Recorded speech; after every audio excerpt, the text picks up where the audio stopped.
Stretching the mind. I was talking to my son one day about coming up with ideas that would expand our field of thought, sort of stretch our brain.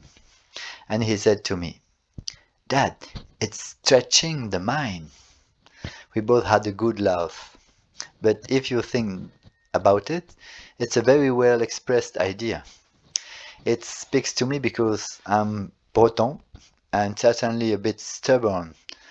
On the other hand, I feel a bit uncomfortable in our mainstream society because I have the feeling that many innovation or conversely long-standing yet effective practice are now considered prejudged, outdated to the point of being censored.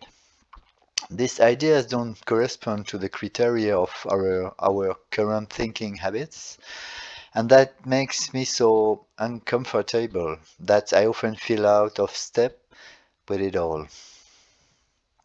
Today we are going look at our seven needs, questioning them and probing them, accepting idea that seem strange with an open mind, or at least listening to them, even if you don't think you agree with them. The fear of losing one's bearings, one's basis of protection or pillars of thought, and also the fear of rejection. Before continuing, I invite you to click on the link below to receive my book on minimalism. I used the basic needs analyzed by Maslow and Virginia Henderson as a starting point for thinking and finding appropriate solution. What is it? What it is? It's a bit of an attempt, a little trial to see how far minimalism could help us right now. First point, let's get back to our subject, the stretching of mind. It made me laugh, this intuition of my son's. According to Maslow, there are seven interlocking levels of needs. Basically, each deep need must be properly nourished one by one. Breath, nourishment, fitness, comfort, security, relationships, fulfillment. So it's all about expanding your awareness in each area on your own personal practices. I'm not psychology expert, but I found the idea interesting. It's a way of not getting locked into bad practices or harmful habits. Then we can get back on track and return to a healthier, easier, more fulfilled life. Gradually, it does us good, daily routine, a virtuous circle, and it can help us find a way to reach our goals.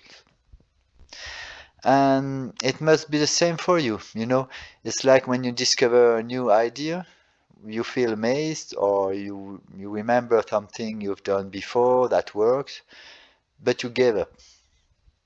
You imagine what it would be like for you if you tried it, or if you took up this beneficial practice again. You know, that activity, that passion, that thrill, the lifestyle, the daily practice that did you so much good. Secondly, it goes back to the idea of personal evolution. So far from the personal development stuff, in fact, quite simply try something new or give back space, time to what you love deep down, what you regret or would like to get back, or what you've been dreaming about but aren't fighting to make a reality now. I assure you that it works to make an inventory of all your prejudices, preconceived ideas, and pre-established judgments.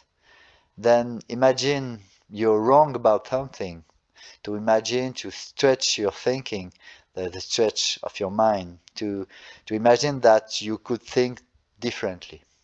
I admire all those people who can easily question themselves. Second point, the part of difficulties.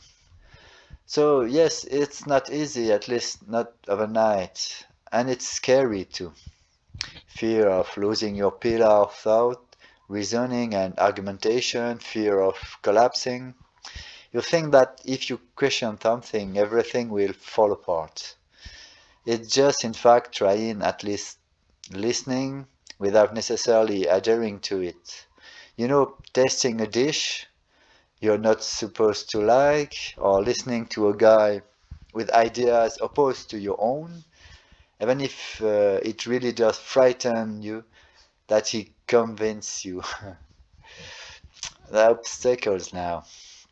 Often you think it's going to redefine your identity, who you are or who you always been, and then they're the way others see you.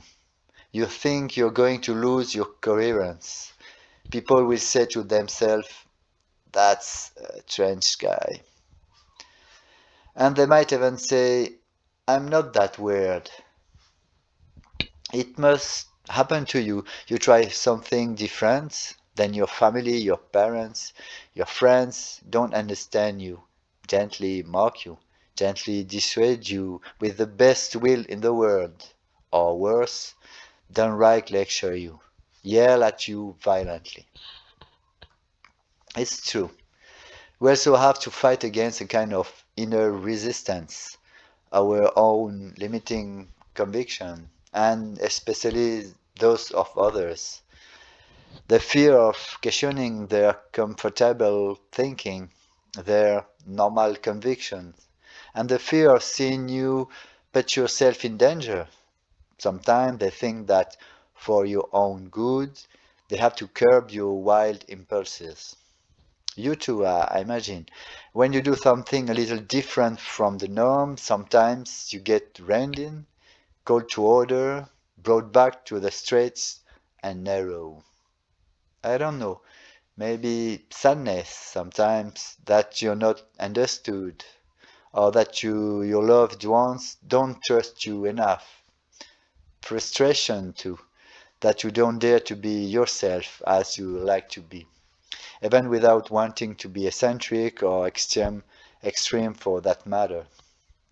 Third point, the results. However, it's when you manage to think differently, often that favorable opportunities arrive, or that you discover interesting things that make you progress.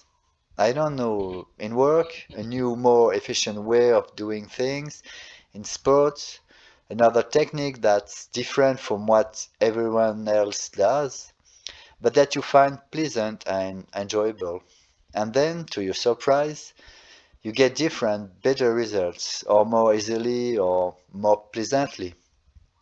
You will feel better, maybe not at first, but often after a little perseverance. You will feel freer to test and experiment. No doubt you will improve your self confidence because you will dare to rediscover yourself in a different way. You will realize that other things are possible, that you can evolve differently. Finally, it gives you hope. That's not everything. That not everything is fixed. That your life isn't set in stone. Hence, the importance of establishing a practice, a habit. It made me laugh when my son came up with the idea of stretching the mind, and I thought it was a pretty clever expression. I think it's really beneficial to establish a daily practice of stretching the cortex. A routine of research, discovery, and trial and error. A practice, I don't know, even of half an hour a day, listening to podcasts, reading articles on the subjects on which you think you know almost most everything, and on which you say to yourself, I've got it. You realize that there are often infinite possibility, so it allows you to see things differently, to do things differently. It's inspired me to create a book on minimalism. You can find the link in the description. Based on this principle of daily discovery, on what can improve your life in many areas by simplifying as much as possible for maximum impact. It changed my life. To come back to stretching the mind, it's really something that's fundamental to me. You see, I'm a stubborn person at heart. I still find it hard to listen to others without wanting to reply instantly. In fact, I'm sometimes reproached for that. I interpret before I've heard the end. That's something I'm trying to improve. Listening more carefully, accepting different point of view. Yes, sometimes I still have tendency to brace myself, to believe that I know better than everyone else. It's paradoxical. Everyone pretending to be open-minded, when in fact we find it hard to evolve, to change our beliefs, to go beyond my limiting conviction. In conclusion, so I invite you to engage in this kind of daily practice of research, of deliberately questioning your own ideas, and to take notes of all your findings. By the way, I talk about this in another video.